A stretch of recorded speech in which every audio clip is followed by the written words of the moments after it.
꿀잠 자는 야담 이야기. 통제사를 위해 돈을 흩은 박민행. 동지 박민행은 일찍 고아가 되어 의탁할 곳이 없어서 구리개 약국에서 분주하게 일을 거들며 지냈습니다. 그때 나이가 15살이었습니다. 어느 날 발 사이로 나귀를 타고 지나가는 한 소년을 보았습니다.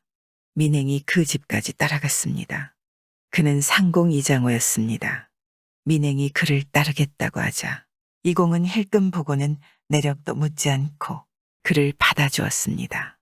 그 뒤로 이공은 온갖 일을 민행에게 위임했습니다.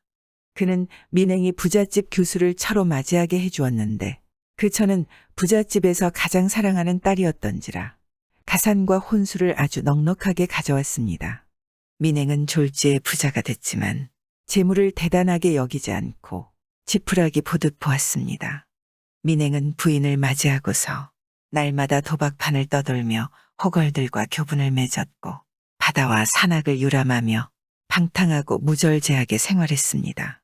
이공의 집안 사람들이 온갖 비방을 다 퍼부었지만 이공은 따져 묻지 않고 처음처럼 민행을 대접했습니다. 집안 사람들이 다들 괴이하게 여겼습니다.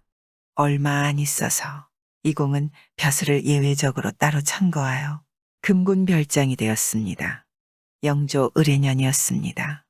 통제사를 국청으로 잡아 올리려고 특별히 임금이 직접 이공을 통제사로 임명하고 바로 그날 급히 내려보내서 전 원수를 잡아오게 했습니다. 이공은 성 밖으로 나오자마자 자기 집에 알렸습니다. 민행을 불러 어서 행장을 갖추고 나를 따르게 하라. 이때 이 이공 집에는 빈객이 구름같이 많았는데 모두 혀를 차며 말했습니다. 위태롭고 의혹에 가득 찬 시절에 공께서는 왕명을 받아 상황을 예측할 수 없는 곳으로 부임하게 되었는데 오직 파랗고 하나만 데리고 가려 하시니 어찌 그리 세상 물정을 모르십니까? 이공은 그런 말에 귀 기울이지 않고 마침내 민행을 데리고 갔습니다. 통영에 이르러서는 전 통제사를 칼을 씌워 압송했습니다. 이때 통영의 민심이 흉흉해져 모두 아침 저녁 목숨을 보존하지 못할까 두려워했습니다. 관청의 출납부는 구름처럼 쌓여 있고 기밀인 일이 많았습니다. 민행은 들어가서는 비밀스러운 계획을 세우고 나와서는 온갖 일을 다 처리했습니다. 전 통제사의 출납 장부를 조사해서 사오만 금을 찾아내 이공에게 보고했습니다. 이 돈을 어떻게 처리할까요? 내 편의대로 처리하거라. 민행이 그렇게 하겠다며 물러났습니다. 민행은 그날 밤 새병관에 큰 잔치를 베풀고는 소를 잡아 병사들을 먹이는데 돈을 다 썼습니다. 또 각청과 마을에 오래된 보험과 폐단을 물어 모두 시정하고 배상해주며 말했습니다.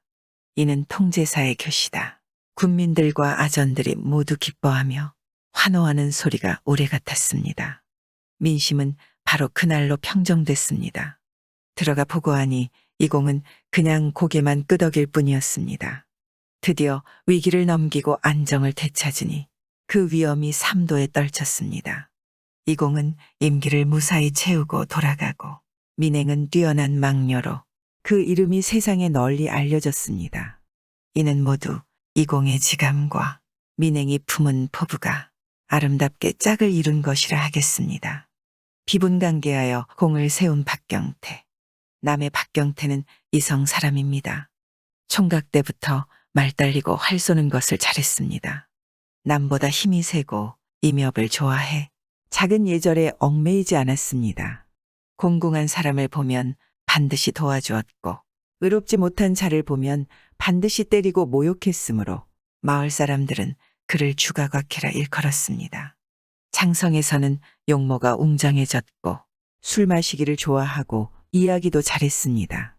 책을 읽고 대의를 깨닫고는 충성과 절개를 자부했습니다.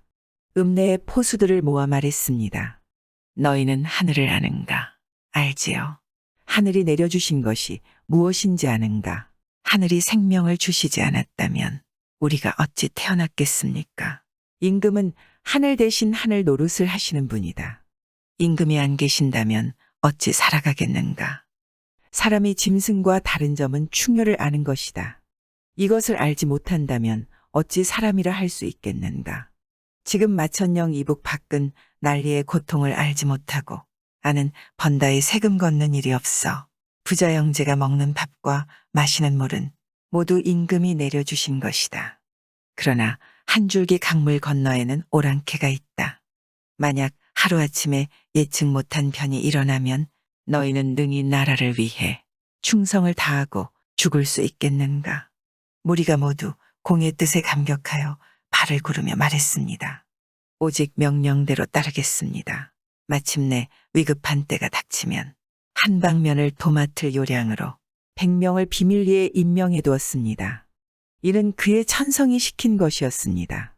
묵과의 급제에 아오지 만호가 되었습니다.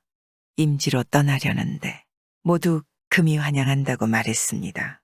이때 무신역변이 일어나 청주 이인좌의 소식이 세간을 떠들썩하게 했습니다. 영남과 마천령 서쪽의 지방에서도 반란군이 덩달아 일어나니 위아래가 도망쳐 숨고 놀라 떨며 어찌해야 할 바를 몰랐습니다. 양주에 도달한 박공은 이 소식을 듣고 곧바로 말을 달려 서울로 돌아가 군문의 아련을 청했지만 받아주지 않았습니다. 때마침 순무사 오명왕이 출병하자 크게 소리를 지르며 말 앞으로 뛰어들어가서 자신을 변방의 장수직에서 해임하고 선봉에서 부대 하나를 거느리게 해달라고 청했습니다. 말을 하면서 눈물을 흘리고 풀쩍풀쩍 뛰기까지 하니 둘러서서 보고 있던 군사들도 모두 놀라 어깨를 들먹였습니다.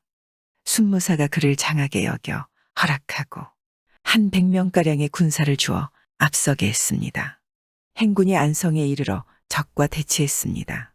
박공은 말을 채찍질해 가서 적군이 아직 진을 정비하지 못한 것을 보고 곧바로 공격하니 중군도 따라서 공격했습니다. 적이 크게 무너져 죽산으로 달아나니 승세를 타고 추격해 격파했습니다. 공이 전으로 베어 죽인 자가 수백 명이었습니다.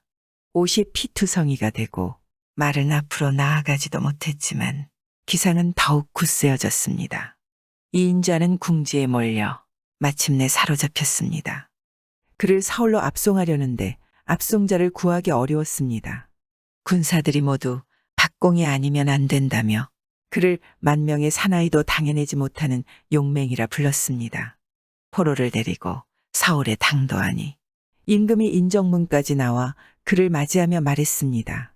너는 북방 구석진 곳의 무변으로서 능히 임금을 위하는 정성을 알았으니 그 충성스러움과 용맹스러움이 가상하도다.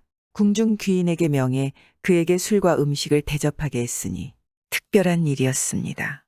난이 평정된 뒤 박공은 원종공신 1등훈에 올랐고 칼파, 동관, 장기인, 남해 등에서 수령을 역임했습니다. 수령으로 있을 때는 청렴하고 상가며 백성을 사랑했고 유교의 예를 지키고 무예를 닦았으며 충신을 표창하고 효자에게 정렬을 내렸으니 경내가 숙연해졌습니다. 임기를 마치고 고향으로 갔는데 집에 불고라는 편액을 붙여 그 뜻을 드러냈습니다. 마침내 속세에 발을 끊고 강호에서 살다가 생을 마무리할 생각을 했습니다.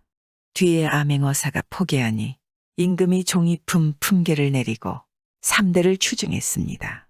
나이 81세의 세상을 떠나니 자손들이 모두 그 업을 이어받아 관북 지역의 대족을 이루었습니다.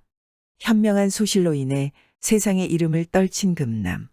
금남 정충신이 선사포 첨사로 처음 제수되어 제상들에게 하직 인사를 드렸습니다. 한 늙은 제상이 은근한 정성을 보이며 말했습니다. 자네는 큰 그릇이라 앞으로 어디까지 출세할지 헤아리기 어렵네. 자네가 아직 가정을 꾸리지 못한 걸로 아네. 내가 처백에서 딸을 하나 낳았는데 자네가 소실로 삼아 건지를 받들게 하는 것이 어떤가. 금남은 그 배려에 감동하며 제안을 받아들였습니다. 늙은 제상이 말했습니다. 그렇다면 남의 이목을 번거롭게 할 필요 없이 떠나는 날 홍제다리 근처에서 기다리겠네. 금남이 행장을 꾸리고 출발해 홍제다리 근처에 이르니 과연 가마 하나가 보였습니다. 행장을 산뜻이 차린 가마가 가뿐히 오더니 선사포로 가는 행차인지 물었습니다. 금남이 부인을 맞이해 보니 몸집이 매우 크고 말하는 것도 재미가 없었습니다. 속았다고 자탄했지만 그때는 이미 어쩔 수 없었습니다. 억지로 동행해 선사포에 이르러서는 음식만 장만하게 했을 뿐 그녀를 돌아볼 마음이 전혀 없었습니다. 어느 날 저녁 영문에서 기밀 관문이 도착했기에 열어보니 이렇게 적혀 있었습니다. 상의할 군무가 있으니 성화같이 달려오시오. 바삐 저녁밥을 먹고 소실에게 작별을 고하자 소실이 말했습니다. 영감께서는 이번 행차에 무슨 일이 있을지 알고 계시나요? 알지 못하오. 대장부가 이런 난세를 당하여 나아갈 때 일의 기밀을 미리 알지 못한다면 이를 어찌 처리하려 하십니까? 금남이 그 말을 듣고 기이하게 여겨 캐물으니 소실이 말했습니다. 반드시 이런 일이 있을 텐데 그러면 이러저러하게 응하세요. 그러면서 붉은 비단으로 만든 찰릭을 꺼내 주었는데 금남이 입어보니 몸에 딱 맞으므로 매우 놀라 기이하게 여겼습니다. 말을 달려 영문에 이르니 순사가 주위 사람들을 물리치고 말했습니다. 지금 중국 사신이 돌아가는 길에 이 성에 머물면서 은만 양을 요구하고 있네. 들어주지 않으면 감사의 목을 베겠다 한다네. 일은 급한데 만냥 마련하기도 어려우니 100번 생각해도 그대가 아니면 응변하기 어려울 것 같아. 이렇게 오시게 했다네. 금남이 밖으로 나와 영광정에 앉았습니다. 영교 중 영리한 자를 불러서 귓속말을 한참 했습니다. 그리고 영리하고 요염한 기생 4~5명을 골라 중국 사신들의 수청을 들게 했습니다. 기생들이 노래하고 검은고를 연주하니 술잔이 낭자해졌습니다. 다시 영교를 불러서 귓속말을 했습니다. 지금 은을 내어오지 못하면 순사께서 죽임을 당하고 온성 사람도 어육이 될 것이니 너희도 죽게 된다. 너희는 나가서 성안 집집마다 화약을 꽂아 놓아라. 영광정 위에서 대포를 3번 쏘면 불을 붙이도록 하라. 영교들이 명을 받들고 물러갔다가 얼마 뒤 들어와 보고했습니다. 모두 꽂았습니다. 갑자기 대포 소리가 한 번 나니 여러 기생이 중국 사신 옆에 있다가 소문을 몰래 듣고는 깜짝 놀라 오줌 누러 간다는 핑계를 대고 하나둘 나가서 각자 집으로 달려가 소문을 전했습니다. 잠깐 사이에 온성 사람들 모두가 소문을 듣게 되었습니다. 아버지와 어머니를 부르고 처자식을 이끌고 다투어 성 밖으로 나가니 시끌벅적한 소리가 천지를 진동했습니다. 중국 사신은 처음에 포성을 듣고 매우 의아하게 여기다가 시끌벅적한 소리에 놀라 일어나 사정을 탐문했습니다. 영교한 사람이 대답했습니다. 선사포 첨사가 이리저리 하라 했는데 이제 대포 한 번만 더 쏘면 온 성이 잿더미가 될 겁니다요. 중국 사신은 정신이 아찔하고 다급해져 신도 신지 못하고 영광정으로 쫓아가서 금남의 손을 잡고 살려달라 애걸했습니다. 금남은 이치에 따라 그를 꾸중했습니다. 작은 나라로부터 조공을 받는 큰 나라는 부모의 나라요.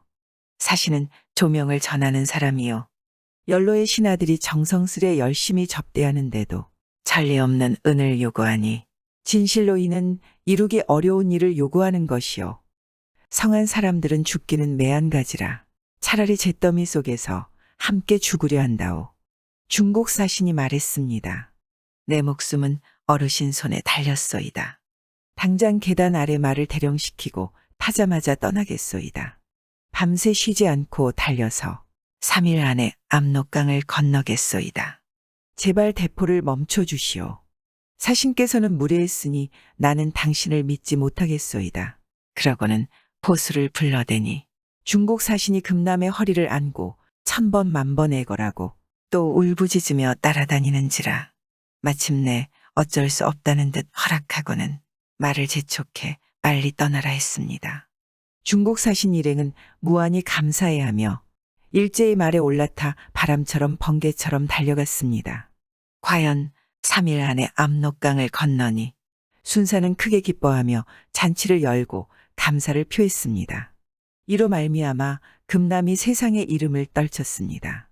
금남은 집에 돌아오고 나서 모든 일을 소실에게 물었고 소실을 신사로 대우했습니다. 게으른 문어.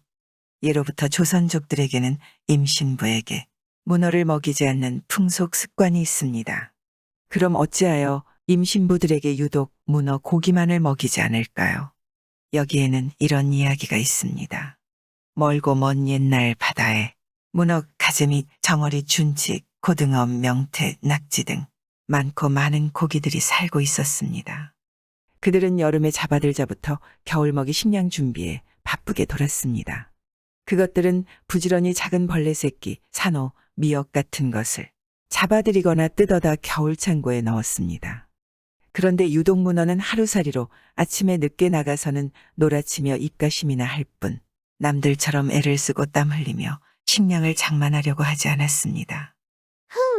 이 넓으디 넓은 바다에서 먹을 것이 모자랄라고 공연히 맥만 빼며 미루살이 할 건 뭐람. 이렇게 생각한 문어는 남달리 짬만 있으면 흥타령을 부르며 놀기만 했습니다. 이웃들이 타일러줘도 소기에 경이 일꼈습니다. 빠른 것은 세월의 흐름이라 어언간 북풍이 휘몰아치고 물이 차가운 겨울이 닥쳐왔습니다. 모든 동무들은 창고배가 터질 듯이 겨울먹이를 잘 장만한 탓에 집에 들어앉아 화기애애하게 지내는데 문어만은 큰일이 났습니다. 여름만치 믿고 사처로 헤매고 돌아다녔으나 벌레도 산호도 흔하지 않았습니다. 겨울이 깊어갈수록 먹이는 점점 더 귀해져서 어떤 날에는 하루 한 끼도 입질할 수가 없었습니다. 어쩐다. 그는 몹시 후회했으나 때는 이미 늦었습니다.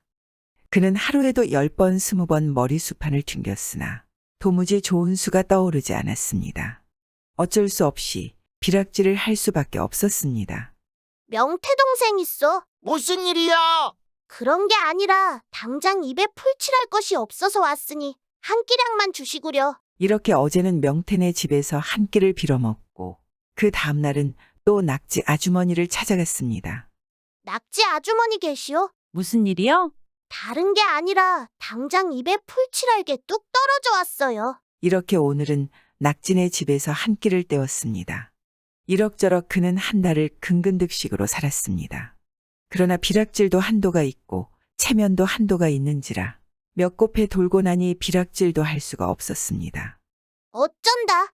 에라, 이젠 딴 수가 없으니 쥐도 새도 모르게 훔쳐나 먹자. 이리하여 문어는 어느 날 고등어네 창고에 슬쩍 뛰어들었습니다. 그러나 그는 먹이를 꿍져지고 나오다가 그만 고등어 아범한테 걸려들고 말았습니다. 아니, 이 뻔뻔한 놈아, 이 겨울에 벌써 몇 번이나 비락질하기에 그때마다 인정을 베풀어 푸짐히 먹이를 주며 이제부터라도 먹이를 장만하라 일렀건만 이젠 도적질까지 꺼리지 않는구나. 이때 고등어네 집에 모여 새해일을 의논하고 있던 가재미, 명태, 준치, 낙지네들도 우르르 쓸어나왔습니다. 안 되겠어. 이놈을 단단히 혼지감을 내줘야지. 명태가 말하자 낙지도 말했습니다. 이놈이 정말 담도 크네. 어제는 우리 집 창고에 기어들어 식량을 매가는 걸 내버려뒀더니 오늘은 또 이곳에 기어들었네. 이놈을 그냥 내버려 두었다가는 온 마을이 거덜나겠소.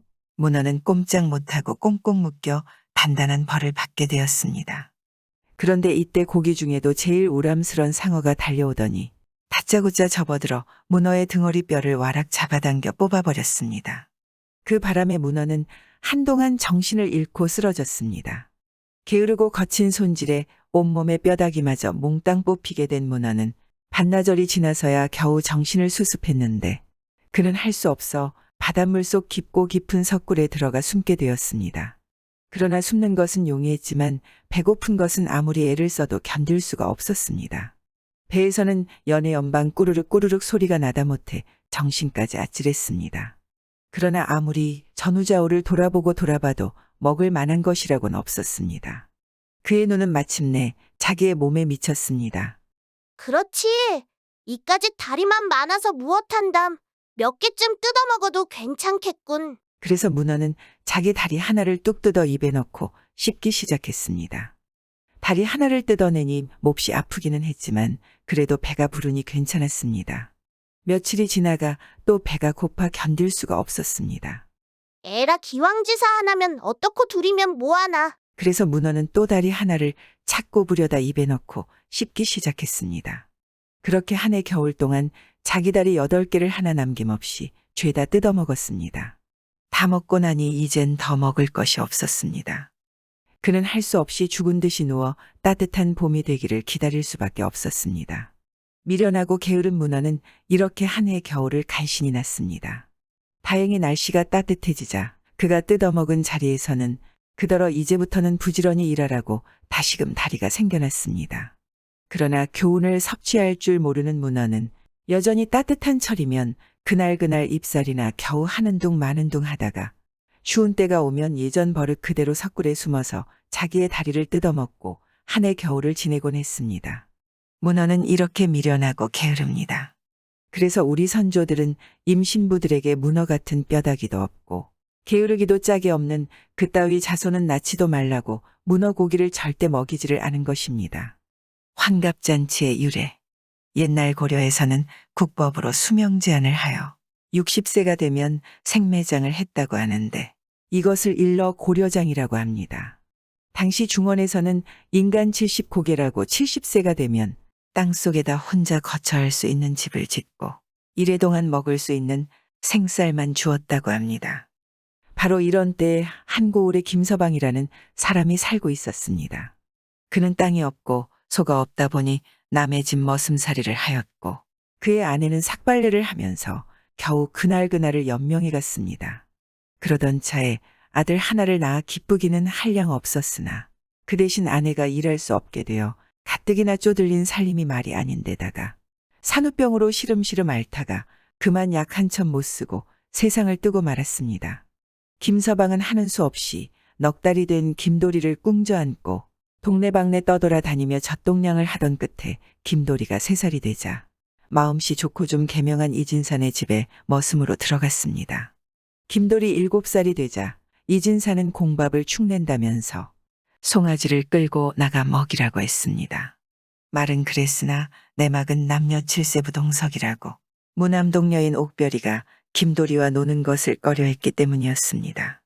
그걸 알 길 없는 김서방이 가만히 생각해보니 자기가 머슴으로 사는 것만 해도 기가 찬데 7살 난 김도리마저 머슴으로 부려먹으려 하니 김도리의 손목을 잡고 그 집을 나왔습니다. 이진산의 집에는 내외가 애지중지하는 옥별이라는 6살 난 외동딸이 있었는데 3년을 하루와 같이 눈만 떨어지면 김도리와 마주 앉아 놀았습니다.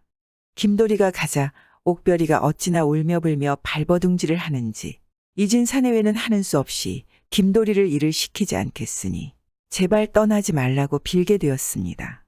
이리하여 김도리와 옥별이는 또다시 눈만 떨어지면 소꿉노름에 팔려 해가 뜨고 지는 줄을 몰랐고 같이 서당방에 다니며 글을 배우는 사이에 세월은 유수와 같이 흘러 김도리는 어언간 14살이 되었습니다. 김도리 생각해보니 고생 속에 살아오신 아버지가 편안한 날을 보지 못하고 몇 년 안 있어 고려장을 지내야 할 것이니 기가 막혀 숨도 나가지 않았습니다. 그래서 아버지를 쉬게 하고 자기가 대신 머슴으로 들어가려고 했습니다. 그때마다 김서방은 또 아버지대로 불쌍한 아들 하나, 남의 집 자식들처럼 잘 먹이고 잘 입히지 못하는 것이 한이 되어 자기 생전에는 굶어 죽는 한이 있더라도 머슴을 시키지 않기로 마음먹었습니다. 김도리는 하는 수 없이 아버지를 돕기 위해 산에 가서 짐승을 잡고 약부리도 캐어다 팔아서는 맛있는 음식을 사다 아버지에게 대접하기도 하고 묵밭도 여기저기 일구어 이것저것 심고 알들이 갖고 쌀말식이나 거두어 보태는 데서 살림은 조금씩 펴게 되었습니다. 김도리가 17살 나던 해였습니다.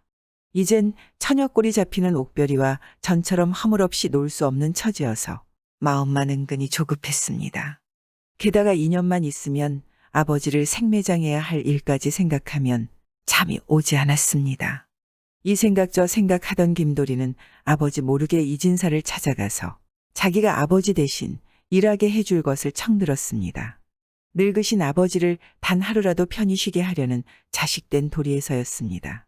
그렇지 않아도 혼처가 들어올 때마다 이 핑계 저 핑계를 대면서 거절하는 옥별이가 아무래도 김도리를 맘에 두는 것 같아서 무슨 김이라도 있는가 해서 은근히 눈치를 보며 근심하던 이진사는 쾌히 승낙했습니다. 그때부터 김도리는 낮이면 아버지 대신의 머슴으로 일을 하고 밤이면 아버지의 앞에 앉아 말동무를 하였습니다. 헌데 제일 걱정거리는 며칠에 한 번씩 꼭꼭 머리를 빗고 따 둘레머리를 틀어 올리는 일이었습니다. 아버지에게 틀어달라고 하면 입버릇처럼 가난이 죄인데다가 쌍놈이 되어서 너를 장가 보내지 못한다고 하면서 낙노하시는지라 다시는 아버지한테 그런 근심 걱정을 안 시키기로 마음먹고 머슴들과 노복들을 찾아갔습니다. 그러나 그것도 한두 번이지 번번이 가게 되자 옥별이 보고 틀어달라게. 하면서 놀려주던 것이 나중에는 짜증까지 내는지라 하는 수 없이 옥별이를 찾아가게 되었습니다. 내가 오죽하면 나보고 머리를 따아달라고 하겠니? 하면서 옥별이는 3단같이 긴 머리를 싹싹 빗어주고 틀어준 후 거울을 내보이면서 자, 내 얼굴이 어떻게 생겼나 한번 봐라. 고했습니다. 그래서 난생 처음 제 얼굴을 보게 된 김도리는 그만 얼굴을 붉혔습니다. 내 신수를 보면 한다 하는 양반보다 낫구나. 옥별이는 진심으로 미남인 김도리를 사모했습니다. 이것이 연줄이 되어 김도리는 옥별이가 보고 싶으면 머리를 적셔가지고 찾아갔습니다. 하여 이들 사이에 정은 날이 갈수록 깊어만 졌습니다. 허나 양반과 쌍놈의 상하차별이 하늘 땅 사이인지라 배필을 맺을 수 없는 것이 원통하였습니다. 그런데다가 아버지의 나이도 60세가 되었습니다. 김도리는 아버지가 넉 달 된 자기를 안고 동네방네 찾아다니며 젖동냥하여 자기를 기른 정과 어린 자기가 서모의 손에서 구박을 받을까봐 호라비로 늙으시면서 고생고생하신 일들을 생각하자 차마 아버지를 생매장할 수 없어 석 달 열흘을 밤마다 남몰래 양지 쪽 산비탈에다 땅굴을 파고 돌집을 지었습니다. 사시장철 지날 수 있도록 공기통을 빼고 대소변을 볼 수 있는 자리까지 해놓았습니다. 그리고 흙을 파올려 집채 같은 무덤을 만들었습니다. 그런 후에야 아버지를 그곳에 모셨습니다. 아버지와 생이별을 하자니 김도리는 발이 떨어지지 않아서 눈물을 쏟으며 아버지의 두 손을 잡고 아버지, 국법이라 자식으로서도 어쩔 수 없사오. 하지만 아버님 생전에 꼭 며느리의 절을 받게 하려니 아무쪼록 진지를 제때에 드시고 해가 뜨면 햇빛을 쬐시고 밤이 되면 잡념을 버리시고 일찍이 주무세요. 하고 열당부 백당부했습니다. 그 후 하루 삼시로 상식밥을 날라다 떼창 구멍으로 들여보내고는 그 옆에 쭈그리고 앉아 그날에 보고 들은 일들을 아버지에게 낱낱이 고하곤 하였습니다. 이렇게 하기를 1년이 되던 어느 날이었습니다.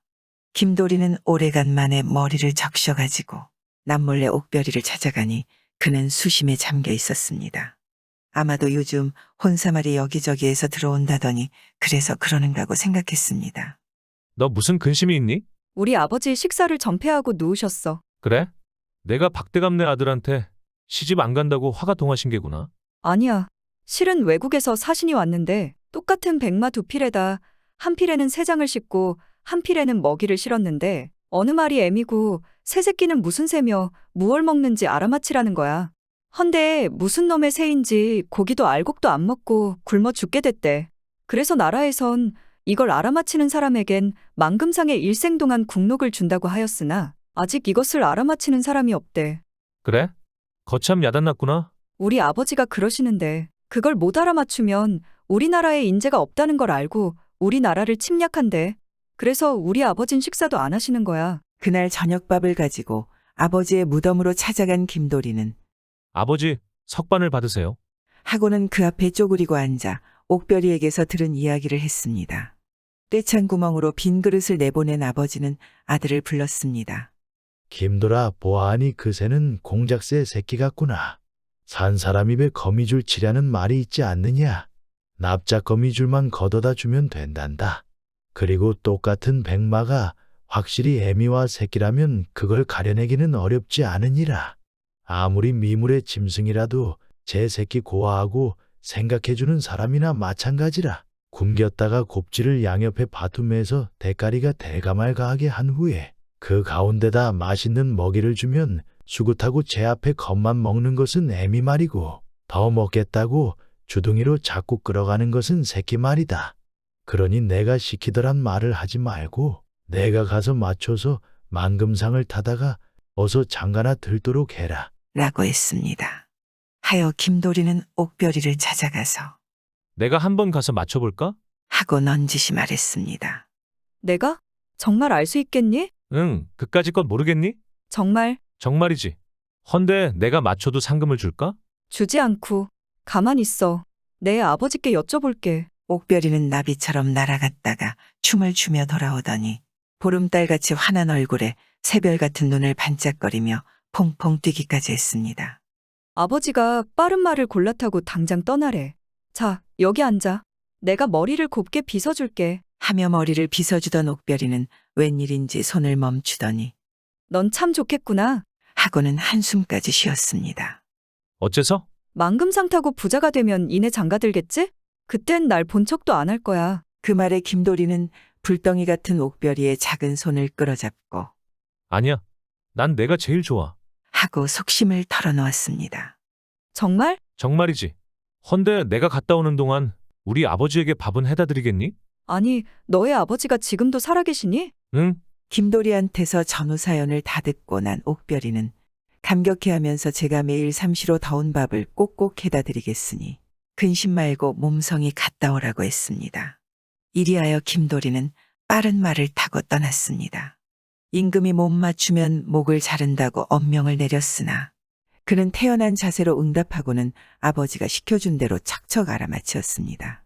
김도리가 만금상을 타가지고 돌아오자 누구보다도 기뻐한 것은 옥별이었습니다. 김도리가 아버지 무덤에 찾아가서 인사를 하고 상 받은 것을 내놓으니 그동안 웬 처녀가 삼시로 더운 밥에다 고기국을 갖다 주어 잘 먹겠는데 네 집 규중처녀인지 모르겠으니 잊지 말고 찾아가서 인사하라고 했습니다. 그래서 그게 바로 3살 때부터 소꿉질하며 자기와 함께 자라난 이진사의 외동딸 옥별이며 옥별이는 자기를 믿고 여직 시집 안 가고 있으니 부친님만 허락하시면 백년가약을 맺겠노라고 아뢰었습니다. 그러자 김서방은 이진사가 동의하면 자기는 죽어도 눈을 감겠노라고 하였습니다. 그러면서 하는 말이 예, 김돌아, 내가 수수께끼를 맞추어 하루 사이에 부자가 됐다만 앞으로 나라에 어려운 일이 생기면 또 너를 부를 게다. 그때면 이 애비도 생존하지 않기에 누구 보고 물어볼 수도 없을 게다. 그러고 보면 너만 재앙을 입게 될 터이니 지금은 필요하더라도 내일을 위해서 이 골로 되돌아가서 임금님께 사실대로 아뢰어라. 내사 이미 죽은 몸이니 2번 죽은들 대수로우냐. 김돌이 곰곰이 생각해보니 아버지의 말씀이 100번 지당한지라 눈물을 흘리며 아버지를 하직하고 임금을 찾아가서 사실대로 아뢰고 형벌을 청했습니다. 사연을 다 듣고 난 임금은 내 과시 효자로다. 너 같은 효자가 있기에 나라의 큰일을 해결했는데 어찌 형벌을 가할 소냐. 그리고 60세가 되면 무조건 생매장을 실시한 데서 수많은 인재를 죽였으니 이런 법은 즉각 폐지해야겠다. 내가 돌아가는 즉시로 아버지를 내놓아 햇빛을 보게 하고 장수하도록 모시어라. 하며 고려장 제도를 폐지한다는 방을 써주고 게다가 또 상금까지 후하게 주었습니다. 김도리는 상금보다도 임금이 써준 방을 보고 또 보며 아버지와 함께 살게 된 기쁨으로 하여 밤낮으로 말을 달려 돌아와 보니 아버지는 옥별이의 살뜰한 보살핌으로 하여 생전이었습니다. 그는 즉시로 떼창문을 부수고 무덤 속에서 아버지를 모셔내온 후 너무 기뻐 덩실덩실 춤을 추었습니다. 그리고는 부친님의 재생의 기쁨을 축하하여 큰 잔치를 베풀고 술을 부어 올리고 절을 한 후 아버지 부디 만수무강하옵소서. 하며 축사를 올렸습니다. 그러자 이진사는 물론 온 마을의 남녀노소가 너도 나도 만수무강을 축하하며 절을 했습니다. 그때부터 61살이 되면 잔치를 차리고 축사하는 법을 환갑잔치라고 부르게 되었습니다. 구독과 좋아요, 알람 설정 부탁드리옵니다.